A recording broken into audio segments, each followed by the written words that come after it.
Olá, meu amigo, minha amiga. Lidar com uma pessoa em desespero é sempre uma coisa muito complicada. Isso exige equilíbrio, sabedoria, bom senso, saber medir as reações diante da figura que está nessa situação. Agora, quando o desesperado é um criminoso, aí a nossa sabedoria, a nossa atenção, os nossos alertas ficam muito maiores. E agora, como lidar com o conjunto de desesperados criminosos? Porque é isso que está acontecendo hoje no Brasil.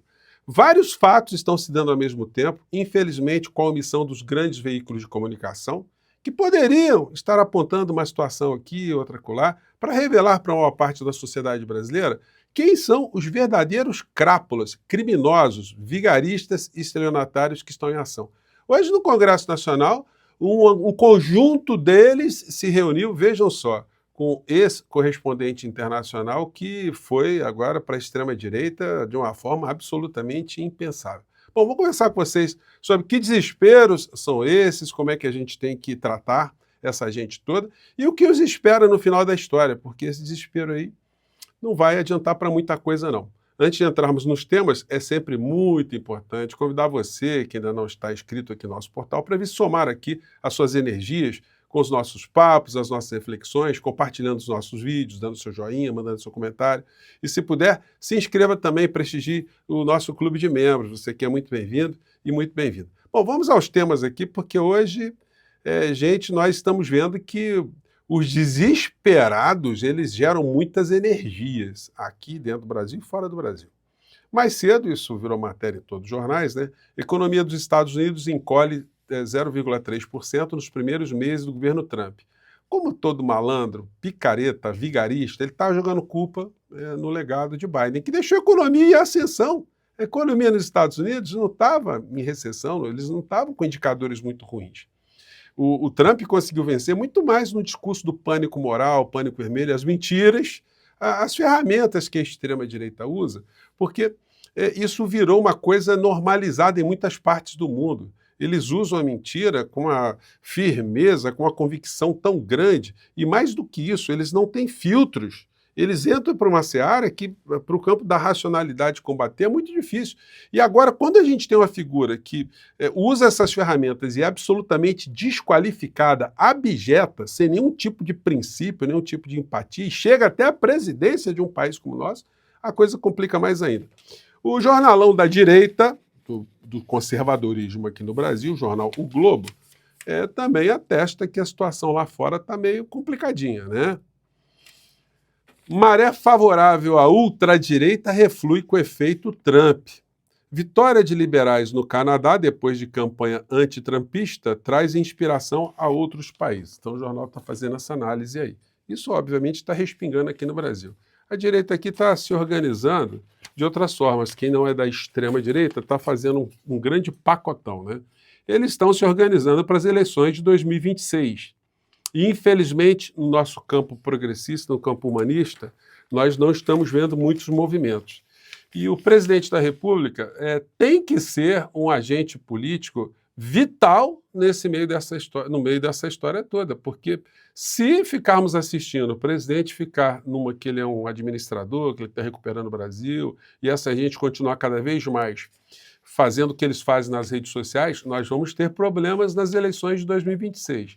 Ainda dá tempo, ainda tem muita coisa para fazer. Hoje, o presidente Lula ficou reunido 2 horas com o ministro da SECOM, o Socildônio Palmeira. 2 horas hoje e ontem se reuniu mais um tanto também.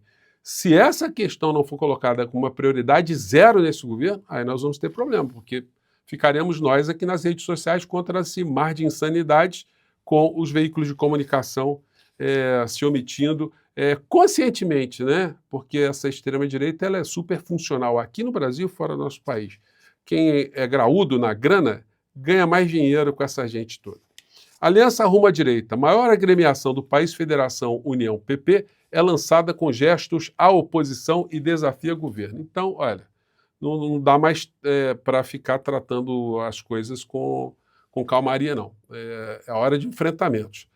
Relator na Câmara contraria a STF e defende suspensão de toda ação por tentativa de golpe que envolve Ramagem e Bolsonaro. Gente, os caras são muito canalhas, são muito calhordas. Vejam só, É um deputado, claro que são um grupo de deputados, né? Eles estão querendo pegar o fato do Ramagem está sentado agora no banco dos réus por crimes que ele cometeu antes de virar deputado federal e neutralizar, paralisar toda a acusação contra todos os criminosos do 8 de janeiro que estão presos lá no inquérito, ou na ação penal 12.100, que é a ação penal desse golpe. Eles não têm o menor pudor, eles vão. Isso, gente, era para tá sendo denunciado, né? Já há muito tempo. Então a coisa vai indo, vai se arrastando, de repente passa alguma coisa no Congresso Nacional, aí todo mundo, passou. O Lindbergh Farias está muito atento. Ele entrou com uma ação no Supremo Tribunal Federal sobre essa questão que eu quero compartilhar aqui com vocês, um trecho da fala dele que é muito importante. Vamos lá. Fala, Lindbergh. Opa, fala, Lindbergh. Só que nesse caso a gente recorreu e eu vou manter essa tese porque é um caso muito grave. Nós estamos na CCJ nesse momento apreciando o relatório que tranca a ação penal do Ramagem, que era deputado.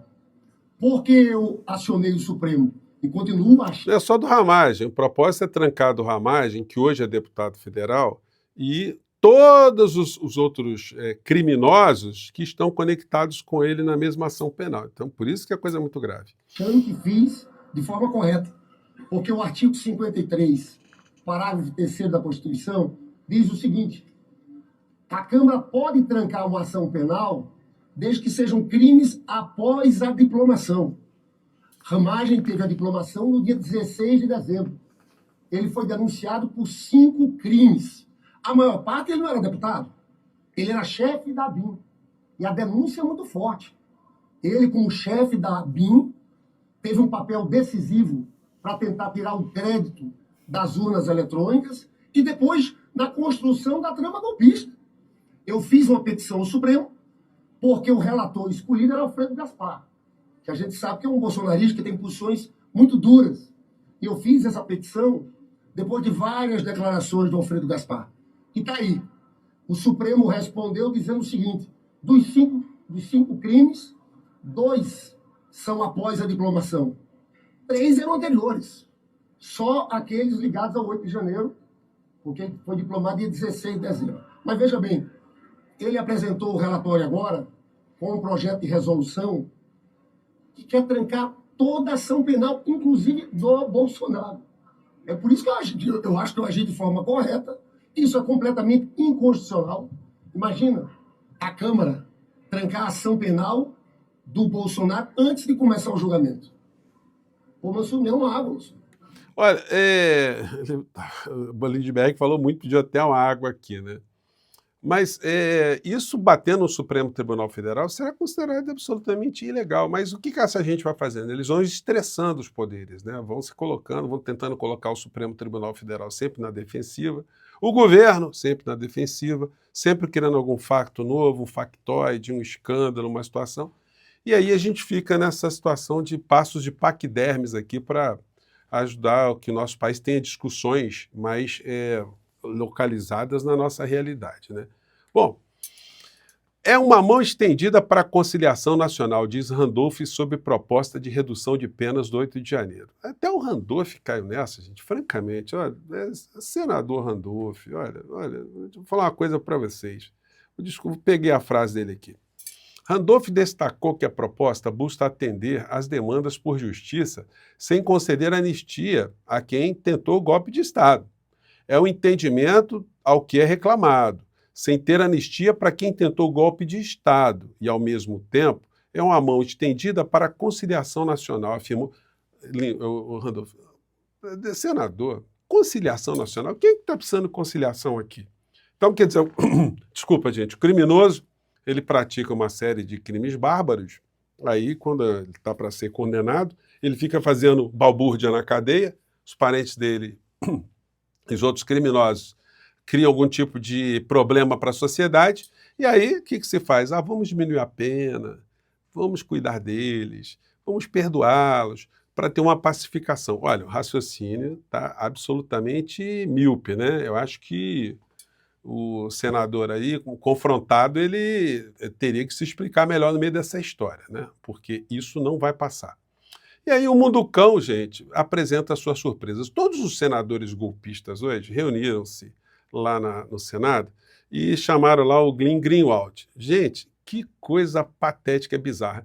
E o Glenn ali falando de democracia, que ele nunca viu uma ditadura tão grande quanto a ditadura implementada pelo ministro Alexandre de Moraes, uma ditadura que o patife, só posso falar assim, está do lado de um ladrão, assim apontado, pelo Ministério Público do Estado do Rio de Janeiro, o senhor Flávio Rachadinha, por ter roubado dinheiro público com o apoio dos seus assessores, ter lavado dinheiro numa loja de chocolates, que era a loja mais lucrativa do planeta, que só operava, em grande maioria, com dinheiro em espécie, mas ele está do lado ali. Cujo pai é apontado pela Polícia Federal como um ladrão de joias, um golpista, enfim. Mas está ali, falando de democracia do lado da criatura, né? Gente, Os fontes tinham acesso legalmente. Muito, uma bizarrice total. Acho que eu pensei aqui um trecho da criatura falando aqui, que é da ditadura que está acontecendo no Brasil. Vamos lá. Que a gente pode chamar, eu não sei, perigoso, arriscado, porque ia provocar a raiva de pessoas muito poderosas, países poderosos. E nunca tinha hesitação anteriormente, porque minha obrigação como jornalista, eu acredito, se você não quer correr riscos, pode encontrar uma outra profissão. Ah, sim, porque perguntaram para ele se ele não está com medo do ministro Alexandre de Moraes, medo de nós aqui, medo dos progressistas, medo dos brasileiros, né, de fazer alguma coisa contra ele.